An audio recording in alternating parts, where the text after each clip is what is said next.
Benvenuti a tutti, i a vosaltres també, a la Vermuteria, la tertúlia sobre gestió de persones. Amb què? Amb un parell d'olives. Birindis.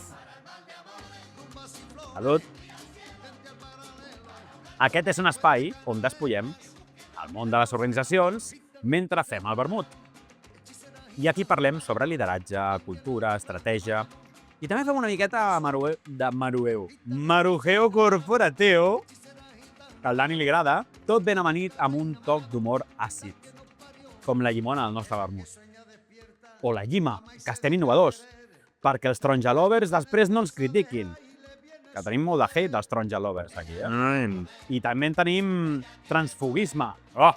Tenim aquí algunos que dicen que són limoneros i nada sants. Jo he sigut equidistant amb aquest tema. Molt malament, molt malament. Avui a la Vermuteria parlarem sobre sostenibilitat versus el rendiment o el consum, perquè n'hi ha que gasten més líders que Red Bulls en una rave, o hauria de dir en una rave. O en una rava. En una rava és una altra cosa, Dani, però en fi. Sorpresa, sorpresa. Fota'm el rava. Passem pel tant. Pensava que havia de seguir. Vale. M'he desubicat. En fi. Pensava que havia de seguir la broma. Sí. Ai. Però abans passem pel tamboret, as usual, on tenim a la colla Pessigolles. Benvingut, Dani Martos, com estàs? Ex-raver. M'agradaven molt les raves. Bueno, havia anat a algunes raves i tenia uns amics que els agradaven i, mira, havia anat a alguna. Saps el que em molava de les raves? El tema aventura, que és, no tenies una direcció clara, era en plan, ves a la rotonda de no sé on i segueix les i arribaves allà i hi havia una festa i això em flipava bastant. Per tant... No sabia que tenies un passat rebé. Tenia un passat rebé. Bueno, vaig anar a algunes raves, no? No és allò de... Se le dice al... ¿Cómo es? Se cree el ladrón que todos son de su condición. Son de condición. O sea, o a un perro maté y mataperros me llamé, pues a una rava fui, ravero no fui. Marta Tarrida, benvinguda. Com estàs? Molt bé. Sí? Sí. Bé. Molt bé. I estem aquí també a Calma de Mar, així que gràcies, Marta, per cedir-nos l'espai. Òscar Carbonell, benvingut, com estàs? Ravejant. Ravejant? Relació amb les raves?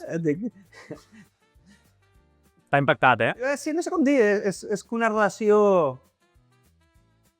de respecte. Ok. Aspiracional, no?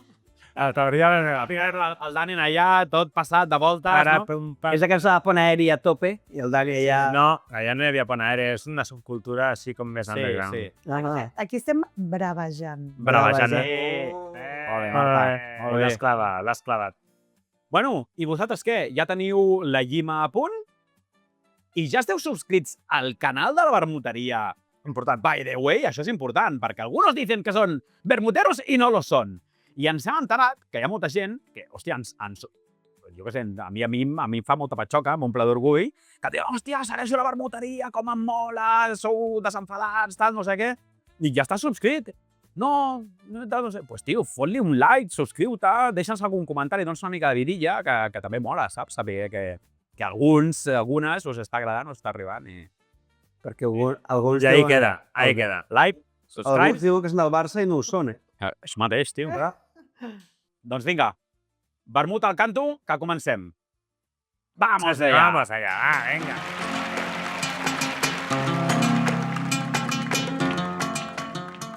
Molt bé, i ara obrim la fregidora, aquell meravellós indret on la veritat fa xup-xup entre greixos saturats i promeses de lideratge sostenible.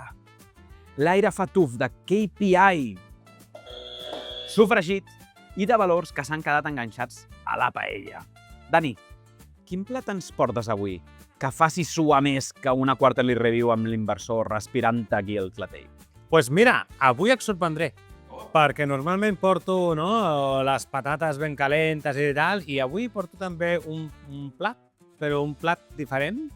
I és que en canvi de parlar de marujeo o parlar de coses, normalment parlem de coses que són extremes, però per l'extrem dolent, no? O pel que fa, no?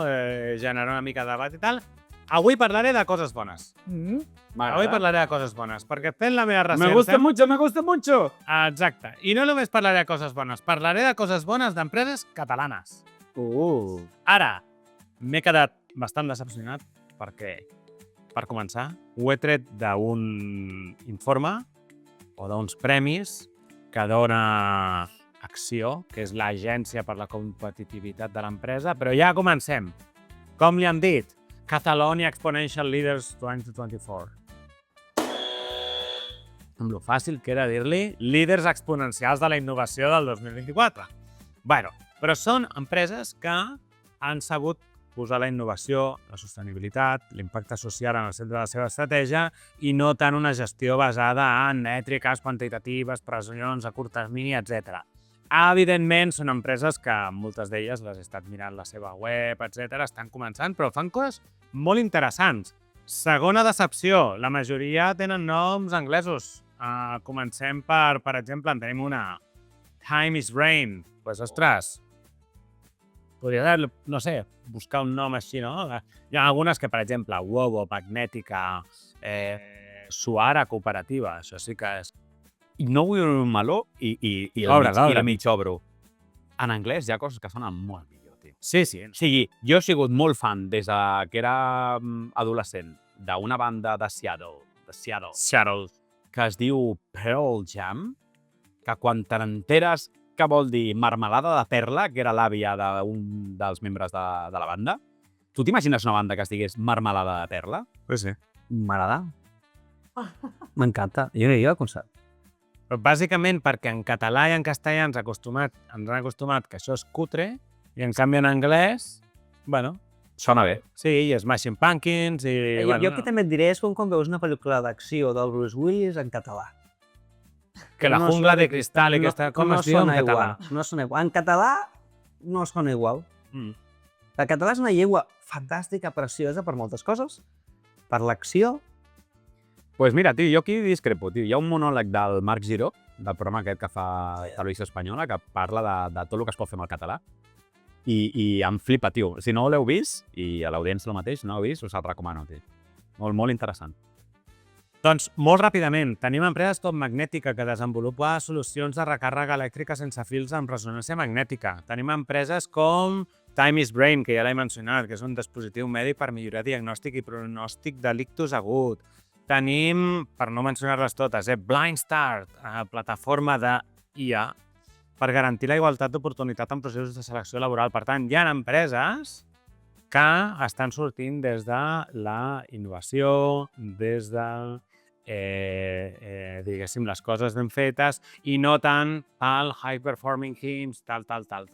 Dit això, tenim casos, evidentment, coneguts com Amazon, no? En què diversos autors i anàlisis han posat de manifest que són empreses que tenen objectius molt estrictes. Però, bueno, fent la meva investigació, i aquí acabo, vaig arribar també, per exemple, a un blog post que no és d'ara, és del 2019, però que és d'una empresa que es diu Wistia, on el seu cofundador, és una plataforma de màrqueting online o de màrqueting de vídeo, que el que diu és que tots els temes d'OKRs, etc., bueno, pues que al final, una mica com el que deien del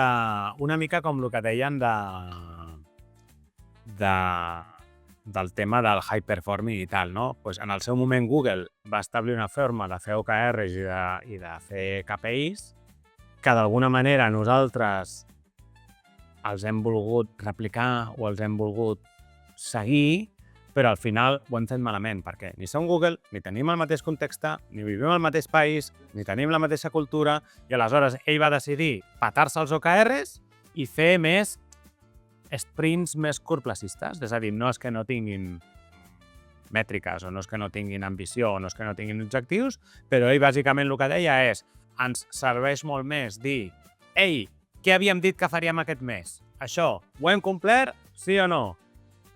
Sí, vale, doncs què podem fer el pròxim mes que ens porti cap a on volem, que sigui ambiciós, que no sé què. No hem arribat on volíem? Bueno, doncs retrospectiva. què ha fallat, què no ha funcionat. És més agile, al final. Més agile. Si vols. Més agile, perquè de fet nosaltres, per exemple, on jo treballo a Preply, ara fem OKRs de mig any, de 6 mesos. O sigui, ja no les fem tan trimestrals, sinó que fem de 6 mesos.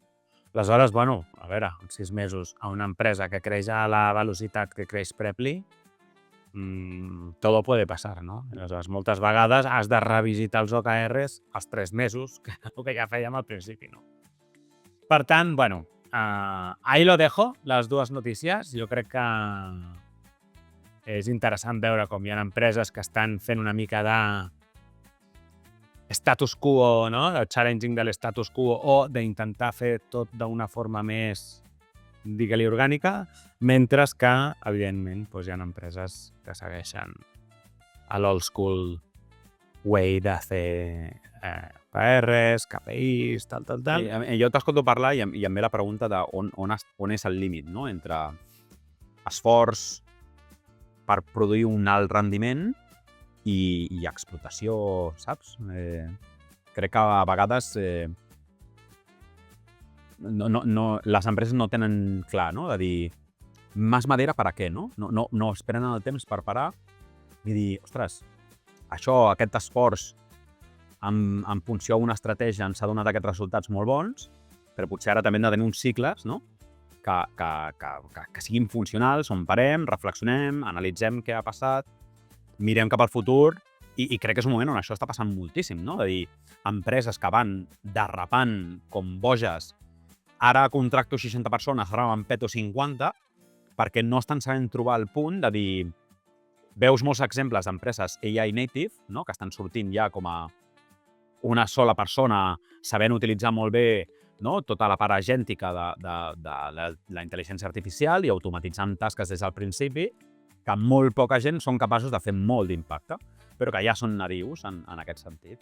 Hi ha altres empreses que no saben encara com incorporar-ho i encara estan patinant, provant d'obrir coses noves, ficant molta gent, perquè al final és un problema i li tiro gent, i no analitzo, no? Ja, però com dius, no? 60 que entra, 50 que surten, no és com un concepte de usar i tirar? Sí, molt transaccional. Sí. Jo el que diria, el principal problema que veig amb aquesta notícia en general és intentem ser algú que no som. És a dir, agafem una cosa que funciona amb una altra i ens obliguem a nosaltres de forma literal. Cosa que fa que tampoc ens funcioni.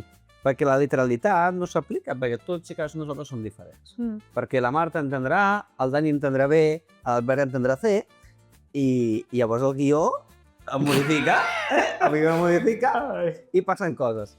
I llavors, clar, és molt important que quan intentem adaptar o ajustar metodologia a sistemes d'altres, els ajustem en base a qui som i com som. Perquè si no, no enlloc. Aquesta és la vessant més orgànica, no? Exacte. Que té sentit. Aquesta modificació, no? I, vale, tu fas això què significa per mi, què em podria funcionar a mi? I sí que és veritat que, tornant a l'inici, m'encanta veure empreses que d'alguna manera estan sabent fent això, com jo he dit, de forma més orgànica o potser no estan centrats en els objectius i tal i que qual, sinó dir a veure què és el que respira el mercat, com ens sentim nosaltres, no? I cap a on volem anar i tal. Sí que és veritat que una mica el repte, i si jo fos CEO, que no ho seré, em costaria veure, o el repte que és una vegada escales, clar, és més difícil avançar de forma orgànica. Al final, què passa? Que si tu fas uns objectius clars, escrits, blanc i negre, i fas uns KPIs i fas no sé què, és molt més... No sé si fàcil és la paraula, però et genera aquesta... Seguretat dona més control. Et genera aquesta seguretat, potser a vegades falsa, de dir tenim un plan i és el que seguirem, no? Però bueno, després ve l'altre repte de fer alguna que sigui lo suficientment ambiciós, tal qual. També, una cosa que jo sempre he dit amb el tema d'OKRs, etc., és que almenys en els llocs on he treballat, et diria que a Barcelona el tema de les OKRs mai s'ha entès bé. Potser va haver-hi una època quan treballava a Travel Perk que va ser l'única època de la meva vida que s'ha entès bé, que era, no, les OKRs les OKRs, per qui no ho sàpiga, són els Objectives and Key Results, els resultats claus i objectius que tu vols aconseguir en un període de temps determinat. Aleshores, el que diu la teoria de les OKR és que tu has de tenir unes que siguin lo suficientment ambicioses com per no complir el 100%. Que si arribes al 100% no has sigut lo suficientment ambiciós, sinó I que que lo el baseline és 70, és a dir, si arribes el al 70... baseline és el 70. Baseline 70, va. Si arribes al 70, Ja està. no són percentatge, Si arribes a un, Ja és la hòstia. de 70, és que has aconseguit uns bons resultats. L'estretch és 100, no? Llavors també hi ha el 150, que és com truly exceptional, hem somiat que podíem canviar no sé què i, bueno, hem jugat 3 cops a la loteria, ens ha tocat els 3 cops, jackpot euromillón i Sí, tot. però al següent trimestre, aleshores, faràs alguna més ambiciós per no tornar a fer un 150, perquè si no vol dir que no estàs apretant. Sempre ambiciós. El 70 com ho viu la gent, o sigui... Clar, i aquest és el problema, que tu li posaves uns OKRs a una persona i arribava al 70% i li deies, però això és bo, i el tio Es estava quedava enfonsat. com, sí, però no se'l sent. Clar. La gent quan tenia com del 0 al 100, no? Bueno, perquè ve d'estudiar del 0 al 10. Bueno, Ara s'ha és canviat, però- pel sistema Clar, al que estem acostumats. Sí. I com tot es gamifica. Sí, és una manera de hackejar el sistema Exacte. amb un punt d'amabilitat i amb un punt d'ambició, no? Jo no he vist mai OKRs ben implementats. No, jo tampoc. No. I mira que Però perquè molta Mira que has gent... implementat tot. has liderat proves xules i... Però perquè la gent no els acaba d'entendre bé i perquè la gent al final sempre busca la d'això i, per exemple, a mi m'ha passat jo ser el owner, el responsable dels OKRs i en un moment donat tenir algú que està per sobre meu i dir no, mira, aquest i aquest els de prioritzarem i jo li deia, vale, però deixa'ls com a no començats i estan allà. traiem-los per Traiem perquè distreu. I és en plan, bueno, tio, però estàs fent on està la pelotita. O sigui, tu al principi del trimestre vas presentar un plan així i arribaràs al final amb un plan així i diràs, ja hem arribat al 80%, well done, team. I és en plan... No, tio. Trampes al solitari. Bueno, dit això, i per acabar, si teniu notícies, si teniu temes que voleu que comentem a la fregidora, com aquest tema tan interessant d'empreses que treballen de forma orgànica i de forma, diguéssim, no? Més alineada en com creuen que tenen que fer les coses més enllà dels objectius i les mètriques, etc. O si creieu que és millor estar amb uns OKRs, encara que siguin mal implementats, i ser un high-performing team i aquest tipus de coses, sisplau, envieu-los a vermut@parellaolives.cat. Sí? Endavant. Molt bé, doncs ara sí, passem de les patates calentes de la fregidora del Dani a la salseta picant de la barra brava. I la barra brava, recordeu que és aquell racó del programa on les veritats cremen més que una setmana laboral 996. Oh! I avui tenim una llista de greuges escrita en sang de KPI i suor d'equip cremat. Vermuteros, vermuteres, vermuteris, persigneu-vos, que arriba el pare Carboner. I us beneixo tots, en nom del Gràcies. Pare, del Fill i de l'Esperit Sant. I amb això, equip, avui hem parlat d'equips altament funcionals, d'OKRs. I sabeu què? A mi m'agrada parlar en propietat. Per tant, avui parlarem i definirem què és una cultura altament funcional. Perquè moltes vegades diem, no, aquest equip és altament funcional al rendiment. Però, en realitat, què vol dir el rendiment? Quina és la definició que hi ha darrere? I aquí és on vindré a fer una mica de dogmatisme. Vivi. Què és una cultura altament funcional? Una cultura altament funcional no és res més que un entorn de treball on les persones, els processos i els valors col·lectius s'alineen per aconseguir resultats sostenibles, relacions sanes i saludables i una evolució constant. No és una cultura perfecta, sinó una que funciona amb maduresa, claredat i capacitat d'adaptació. Com us sona això, no? Hola, mola. Potent, no? Sona bé. Interessant. I aquí és com podríem anar i dir, ei, quants equips altament funcionals tenen resultats sostenibles? Tenen relacions sanes entre ells i tenen una evolució constants? Quants d'ells es construeixen sobre la maduresa, la claredat i la capacitat d'adaptació? Que clar, no només volem una part de què és ser una cultura altament funcional, també volem l'altra. Perquè si no és una cultura altament cremadora, altament explotadora, El que no estàs dient, funcional. el que estàs dient és les empreses que realment volen ser excepcionals en quant a resultats han de partir de tenir una cultura altament funcional. Correcte. Que requereix de persones funcionals, de líders funcionals. I que probablement poden sostenir aquests resultats en el temps o poden seguir tan implicats i traient bons resultats, que no és només un tema puntual, no? De dir anem a tope per un resultat en concret, però quan acabem estem tan cremats que marxem a una altra empresa o ens desmotivem. Exacte. Al final és una cultura que es retroalimenta en aquest sentit, no? Una cultura madura.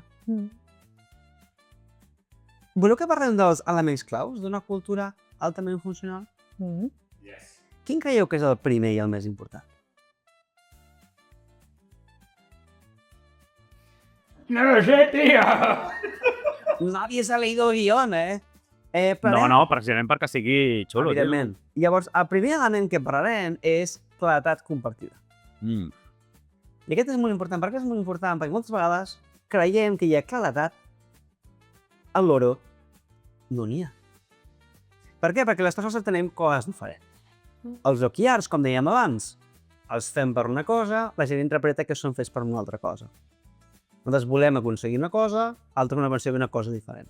Mentre la claredat no sigui compartida, no pot haver-hi claredat. Llavors hi ha confusió.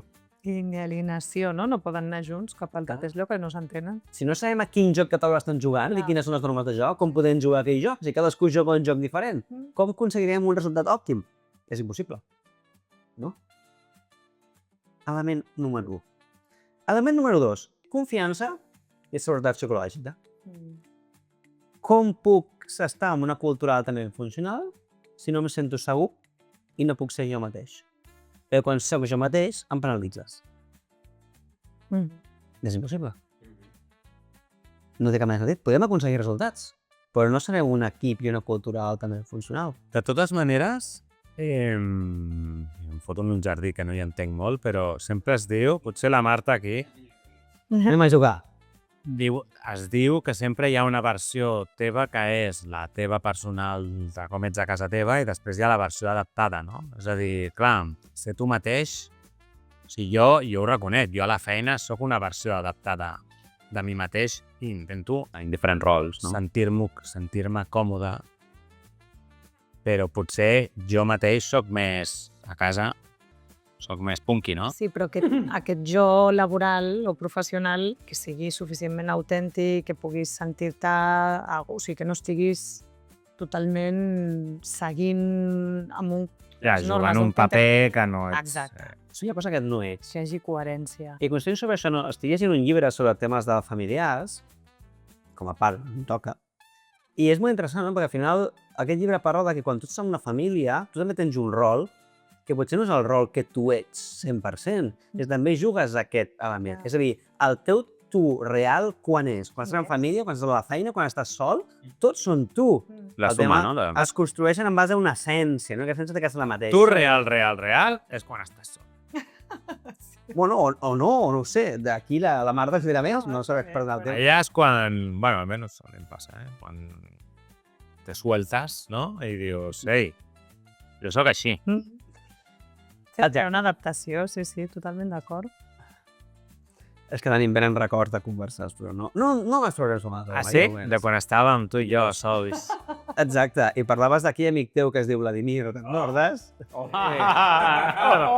El que només venia per mi. Esteu obrint un meló molt, molt complicat.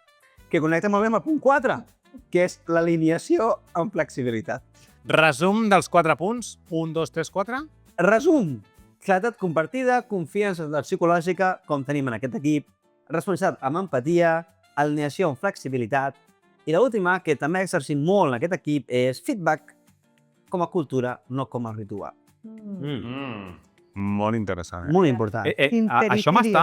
Com? Sincericidio, que no hi hagi... Sí, que una cosa és no dir les coses, l'altra cosa és tu dir tot, no? Exacte.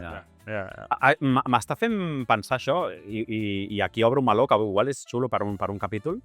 El terme aquest, el BANI, B-A-N-I, B-A-N-I llatina, que hem passat de l'entorn VUCA, no? Volatile, Uncertain, Complex, Ambiguous, no? Volàtil, incert, complex, ambigu, el BANI, no? Que és el brittle, que en anglès és com fràgil o quebradizo, anxiety o anxious, no? L'ansietat, la N és non-linear, no lineal, i la I d'incomprensible. I llavors és com treballar en entorns fràgils, vulnerabilitat, capacitat d'adaptació, sprints curts, no?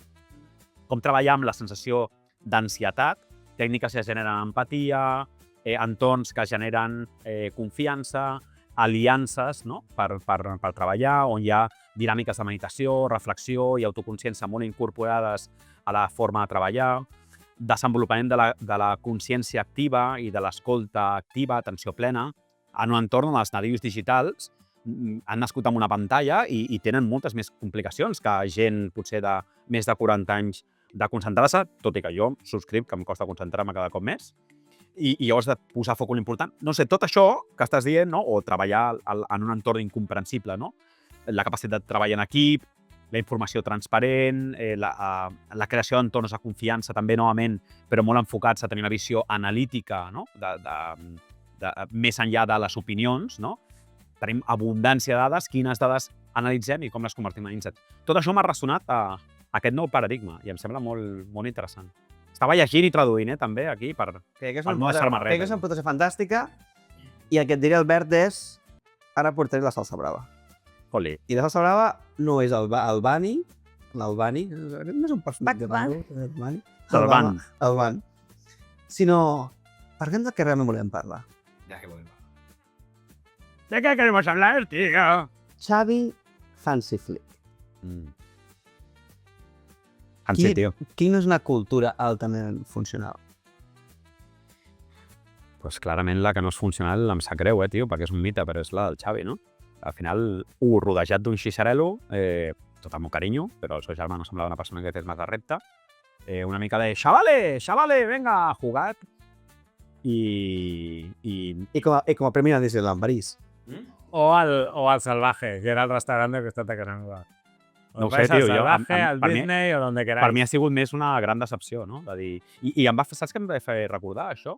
El Xavi pre-Guardiola, que era funcionari de 9 a 2, tio. Saps? Que era un vividor de cuidado, tio, saps? Que parava a les 10 per fer l'esmorzar 2 hores, després feia, saps, el vermut, i a les 2 anava, fitxava i marxava, saps? I es passava tot el matí llegint l'esport.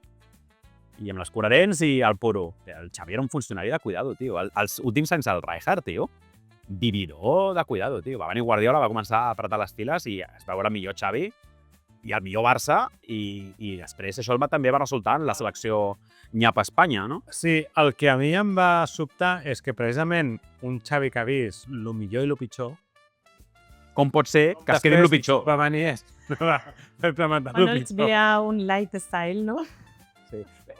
Recordeu que fa un any tenim unes declaracions, un any i escaig, del Xavi dient ei, que em vull baixar el suflé perquè és que no tenim un gran equip. És que no tenim un equip per competir amb tot. I, tio, tens un tio com el Hansi Flick, que potser està una mica més de tornada, un punt més clarament de maduresa i, no sé, i potser menys necessitat de mostrar coses a la galeria, que potser el Xavi això no ho ha tingut gens fàcil, Tampoc ha de ser fàcil ser de la cantera, ser català... Sí, però amb el i ser mateix un equip institució i al Barça. Dani Olmo... I Dani Olmo, què ha jugat Dani Olmo aquesta temporada?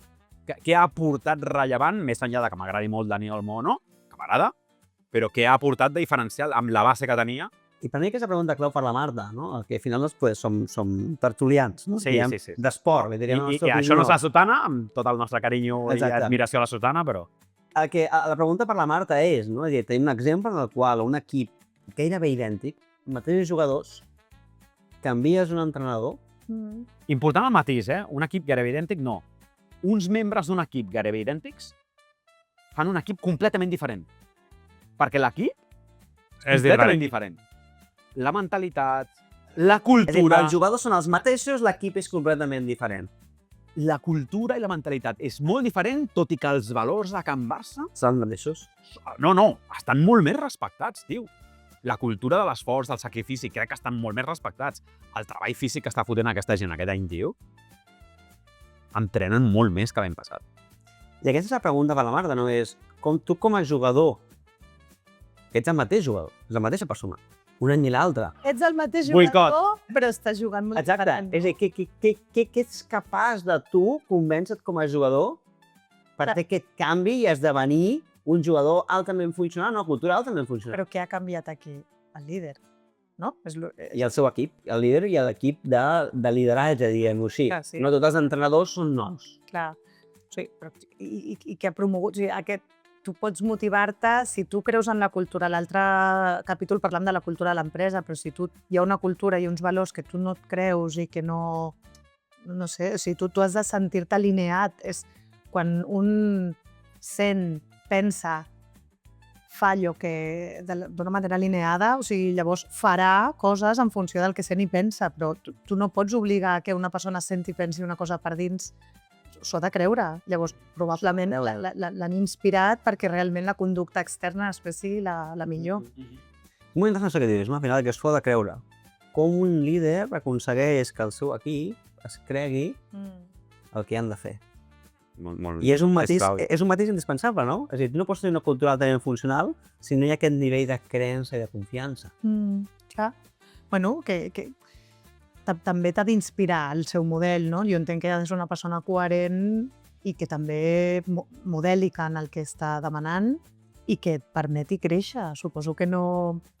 O sigui, si tu el que fas és posar els resultats per davant de les persones o no veus no ajudes a que aquesta persona faci aquest creixement on pugui ser vulnerable, on pugui... O sigui, si es dona la confiança i la seguretat, tots aquests valors que has descrit abans, per una cultura del rendiment, si realment hi són, promou que les persones creixin i alineades entre si. Llavors on es fa un bon equip, no? On els objectius comuns estan per sobre els individuals, però jo puc seguir sent un individu personalitzat amb la meva vida pròpia dins d'aquest conjunt. És això el que fa que funcioni, no?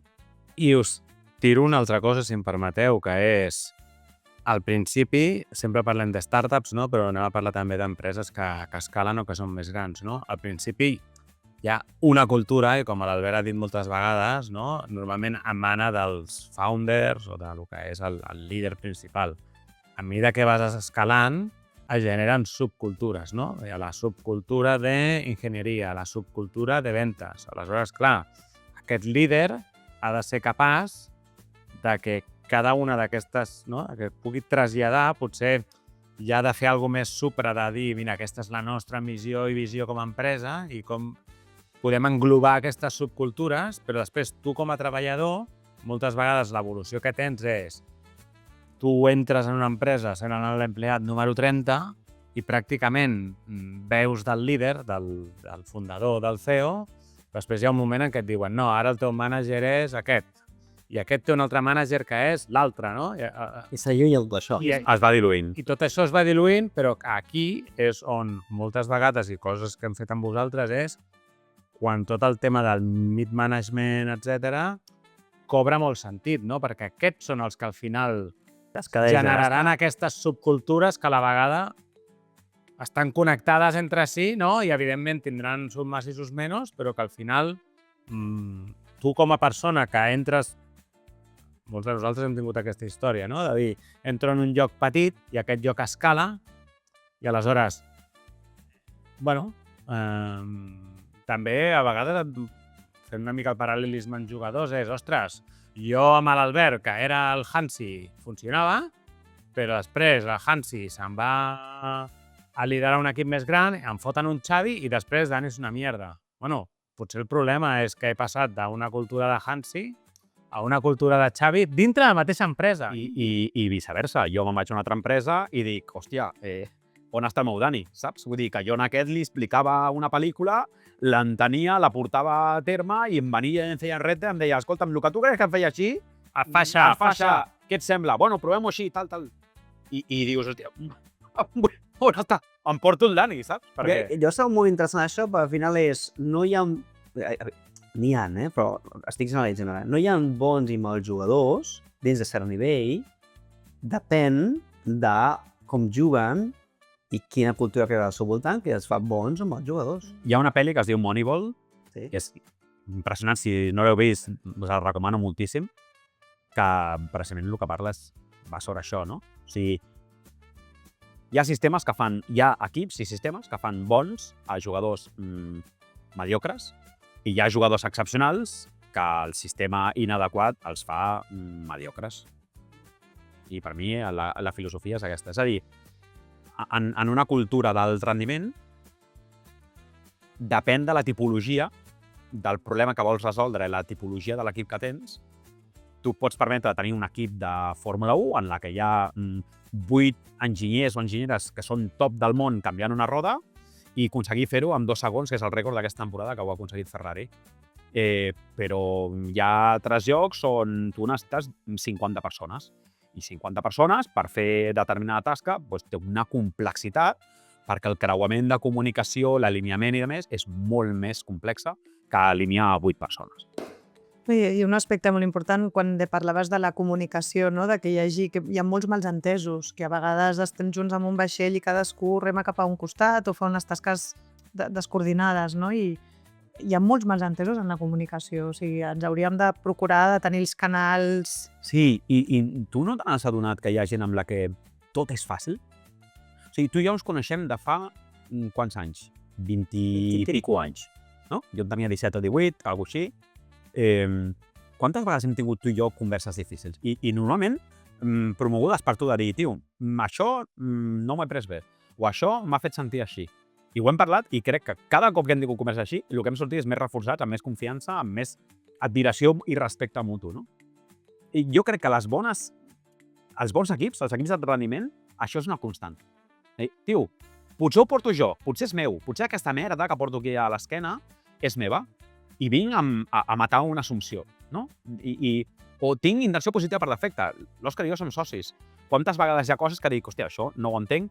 Sí, tio, ho ha fet l'Òscar, confio plenament en ell.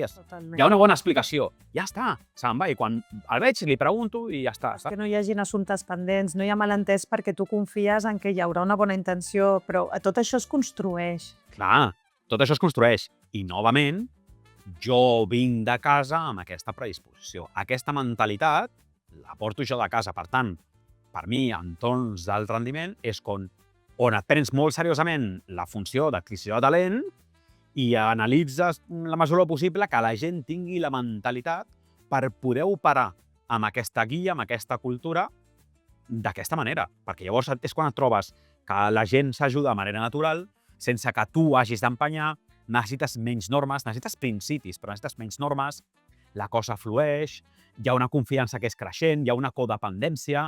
Ostres, hi ha un bon rotllo, saps? Que la gent esforçant-se menys produeix més resultats. Però la base probablement és poder tenir converses difícils, perquè si hi ha aquesta possibilitat... És el que dèiem de seguretat psicològica. Sí. I parlant de seguretat psicològica, és moment de que continuem i passem a la següent secció. És tota la raó, soc un molt mal moderador. A més a més, ens estem animant. l'Òscar té pressa avui i té préssec. Té préssec. Quan la gent diu aquí es valora l'esforç, normalment, què vol dir? Curra. Curra. Que si no curres 15 hores seguides, ets un fluix. Si no curres de la forma que jo vull que... Sí, i amb l'intensitat que jo vull. Per això, avui, a l'últim escuradents, us porto 3 meravelles del taiconisme corporatiu que us fliparan. Premis que són càstigs, emails a mitjanit i one-on-ones amb més tensió que una prova d'esforç. Són totes reals? Potser no, però una empresa com aquestes segur que sí. Així que, el lío! El lío. Recordeu, ara us llegiré 3 situacions que, teòricament, jo he viscut i heu d'esbrinar si són reals o fictícies. Cadascun de vosaltres vota quines són veritats, quines són mentida. Okay? Aquí tenim el comptador actualitzat, vale? Amb les vostres cares. I tothom preparat? Sí? Let's go! Avui empato. Llestos? Avui empates? Avui empato. Situació 1. Un CEO que envia un missatge al canal general de Slack informant que premiarà amb 2 dies lliures a qui completi 16 hores extres cada setmana durant els propers 2 mesos. Per què? Perquè els nostres clients us necessiten. Fem-los feliços. Que ve el Black Friday. Real o fictici? Hagan sus apuestas. Real. I sé d'empreses que ho han fet. No sé si és aquesta o no, No. però a mi m'ho dius que això ho ha fet Privalia i em quadra. Que diguen, és el nostre moment de l'any, ve Black Friday, si correu 16 hores extres, 2 dies de vacances. Com a cosa, en plan, tío, me tendrías que estar agradecido, però... Què dius tu, que jo igual seré seguidista? Ho has viscut, no? Però aniran 2 dies lliures No, ho has viscut. a qui completi 16 hores extres cada setmana durant els 2 propers mesos. Perquè si saps... És una puta merda, saps? Vull dir, 16 hores extres són 2 dies extres de feina. Perquè et donin 2 dies de vacances, quanta que t'agrada a ti. I llavors, jo crec que és falsa. Pues jo em poso com ell. sí? Veritat, fals? Sí. És falsa! Home, tio, és que seria molt exagerat, tio. Sí que he viscut coses, Hi ha penya que és a dir, així. treballeu no sé què i us dono no sé quantos. Sí que és veritat, per això us he dit que algunes no seran veritat, però estic convençut que existeixen... existeixen empreses així. M'heu de rellegir per anar... Té xitxa aquesta. Era, no Ja està tenia bé. sentit. Era jugós. Era jugós! Perquè tu i jo n'hem viscut una semblant, Sí, però era exactament aquesta. Tio! Situació 2. El CEO d'una startup envia emails a mitjanit amb subjects tipus Competition never sleeps. Winning companies never sleep. Let's not fall asleep, team. Let's win together. Real o fictici?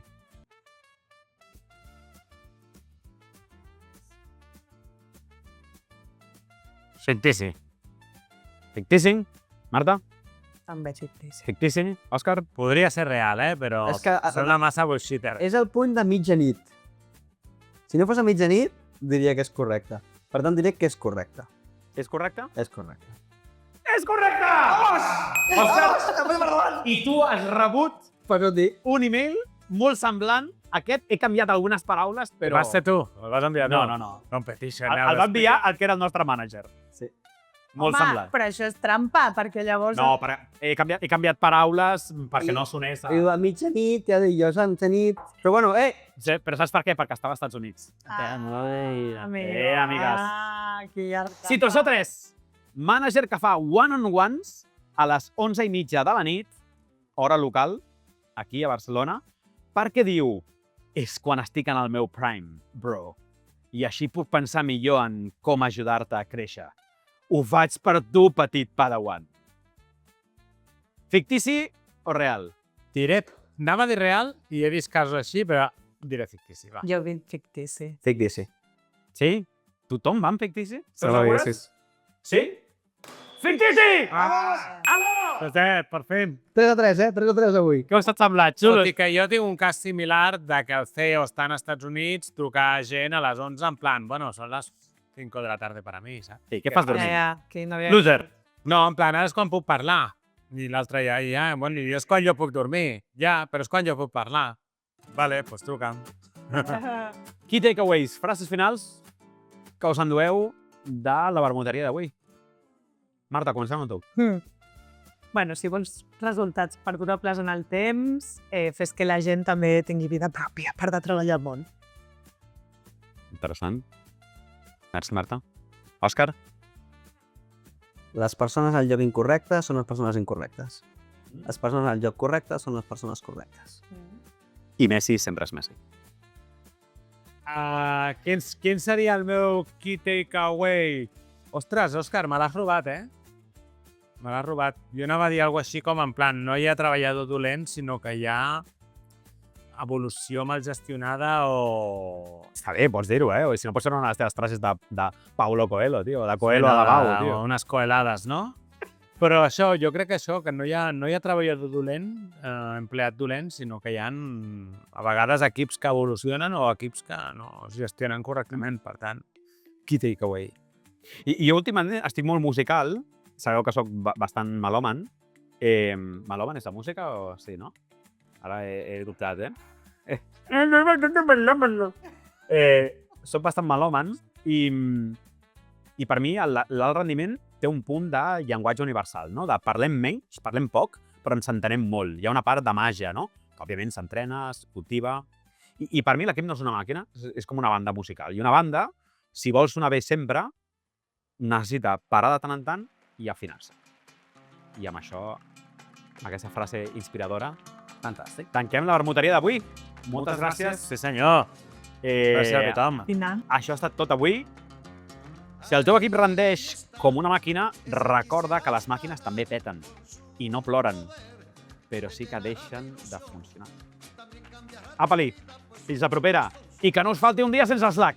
Salut i vermut. I vermut. I vermut. I doneu-hi el like.